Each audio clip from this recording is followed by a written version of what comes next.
Good morning. It's day 195. And I'm squinting because I have the sunrise.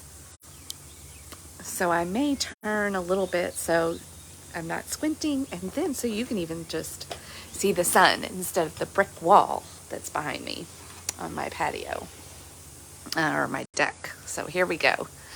It's a little bit different routine today because I needed the extra rest. My doggos here,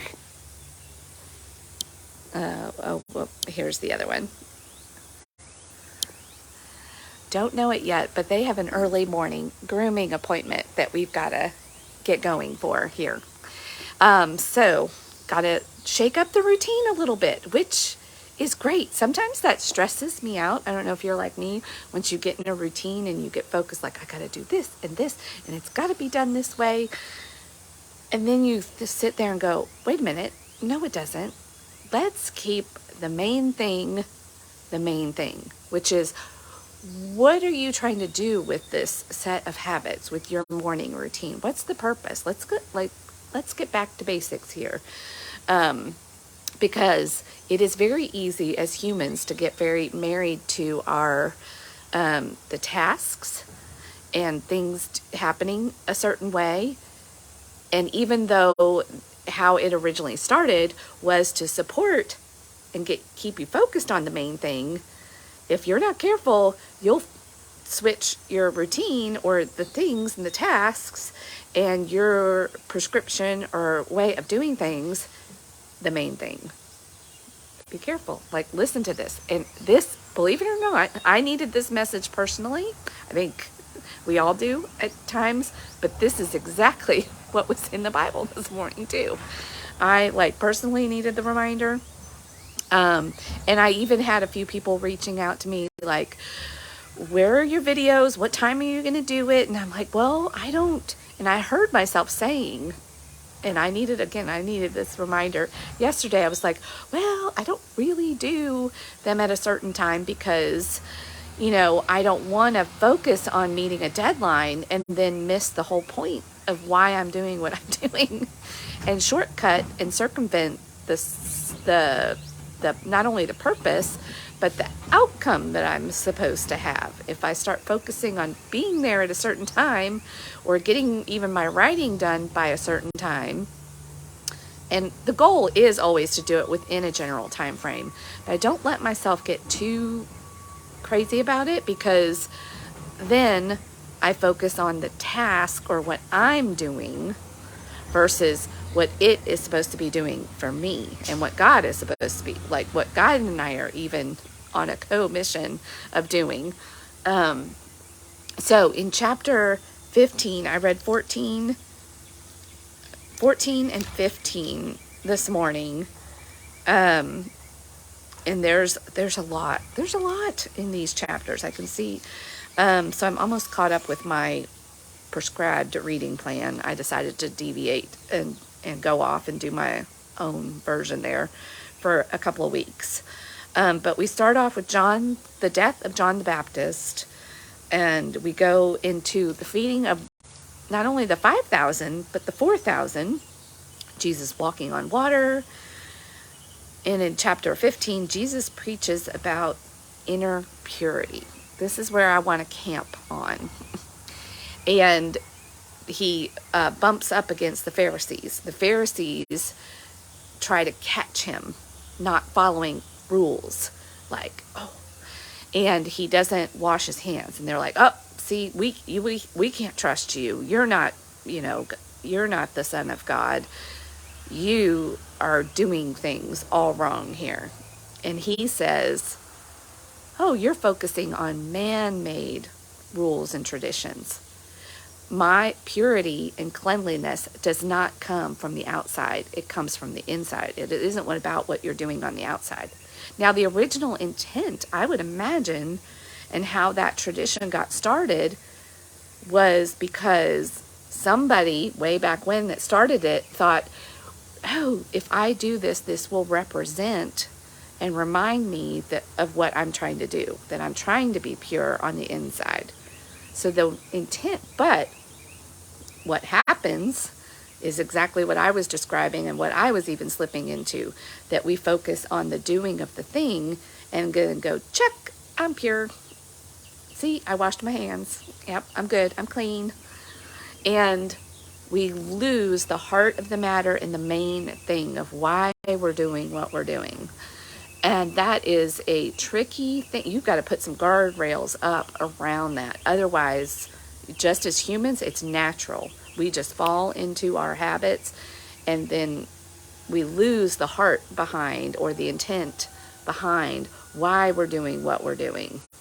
And we rush through and we make doing the thing, and it's not the thing. And we can get lost really quick. And he talks about what flows from the heart, and even points out a specific commandment about honoring father and mother. And he's like, y'all aren't doing that. Like, you are taking your own creation and your own rules and traditions, and you're putting those above God's words and commands. Like, who's really off track here? He says in verse 8, these people honor me with their lips, but their hearts are far from me. Their worship is a farce. They teach a farce. Now it might be different in your translation. I'm using the New Living Translation. For they teach man-made ideas as commands from God. And then what follows that, this is really interesting, and I picked up on this too, is immediately following that story is the story of the faith of a Gentile woman. And Jesus and his disciples, it almost looks like they're going to fall into the same trap. A Gentile woman came and was begging for help. Her daughter was demon possessed, and was being tormented. And she's like, please save, please. And even Jesus at first says, you are not a child of God. I was sent only to send, the children of Israel, the Jews. Good luck. That's what he seems to say at first. And he uses a parable even in this. And he says, let me read it, because it isn't right to take food from the children and throw it to the dogs. And even the disciples were like, just shoo her away, just get her away from here. And so he says to her, it isn't right to take food from the children and throw it to the dogs. That's pretty, like, oh, Jesus. And she replied, yes, that's true, Lord, but even dogs are allowed to eat the scraps that fall on the floor. And right then he was like, you get it, girl. You've got it, and you get it. And her faith is great, and her request is granted, and her daughter was instantly healed. So if that had not happened, wouldn't Jesus have even been guilty of what he was just so I thought that was really interesting that story is right on the heels of inner purity. And I am not a scholar here. Maybe a scholar, and people that have studied and, been to seminary and all that are like, maybe I'm getting it wrong. So there's always room for that. So don't take the gospel according to Felicia. Read it for yourself and interpret. But me as a newbie reader, and as I'm really meditating, and, that, was pointed out to me as I was reading. And then he goes on to even heal 4,000. So I didn't feed 4,000. Like, we hear the story of the 5,000, and I'm like, he did that twice. I didn't know that. Like, this is what happens when you only rely on being taught from other people and the church, and getting the scraps that fall on the floor from other people, and not doing the reading and the internalizing yourself. You're like, well, I didn't know that. Well, of course I didn't, because I didn't ever read it myself. I'm getting fed on scraps. And not that scrap, like, I don't, let's be very careful here. When I say scraps, that doesn't mean to diminish any work and really thoughtful work, or even what I'm doing here. Like, this is big stuff.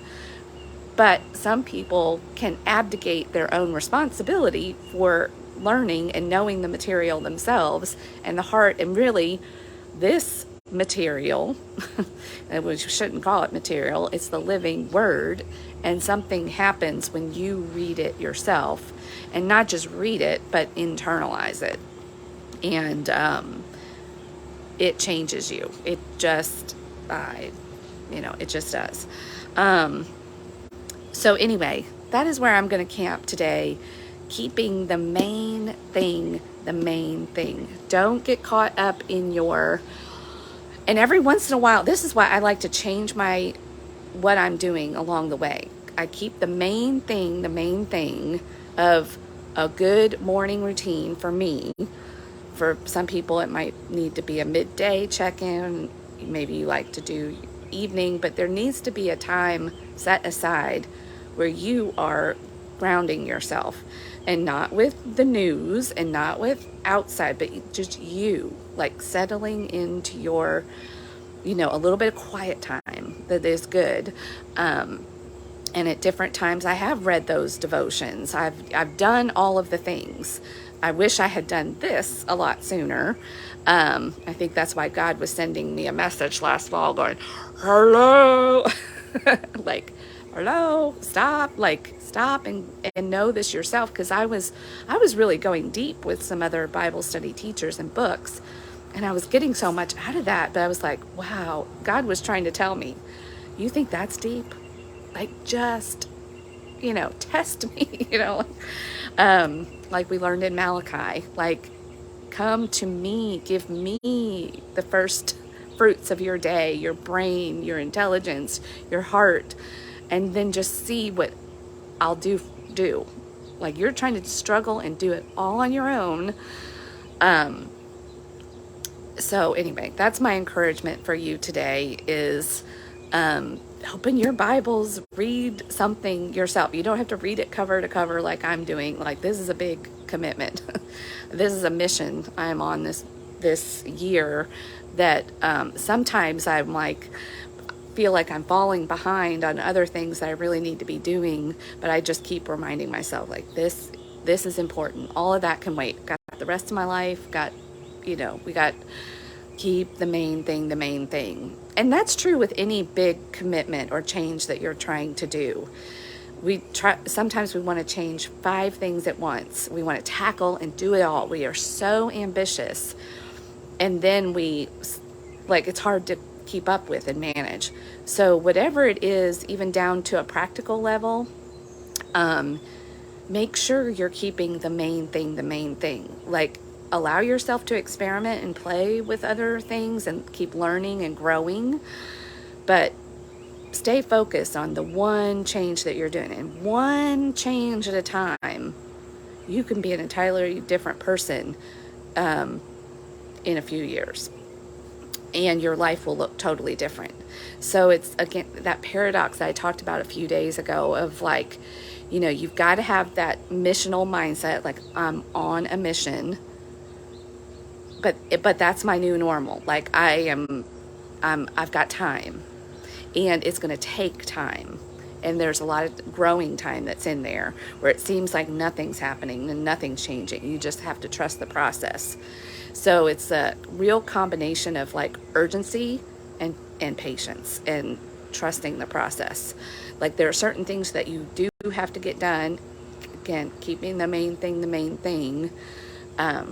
And don't get too caught up in some of the other things, because that will take your attention. And then before you know it, you're exactly like the Pharisees, focusing on washing your hands, and you're not watching what's coming out of your mouth, which comes from your heart. All right. I got to get my doggos off to get groomed. They're going to feel so good. They're not going to like it, but they're going to feel really good afterwards. And yeah, We need to do that. All right. Have a great day wherever you are. For me, it's Thursday, July 15th. Oh my goodness. No, 14th. Sorry, I think 14th. Yeah, sorry. Of 2022. Losing track of the days.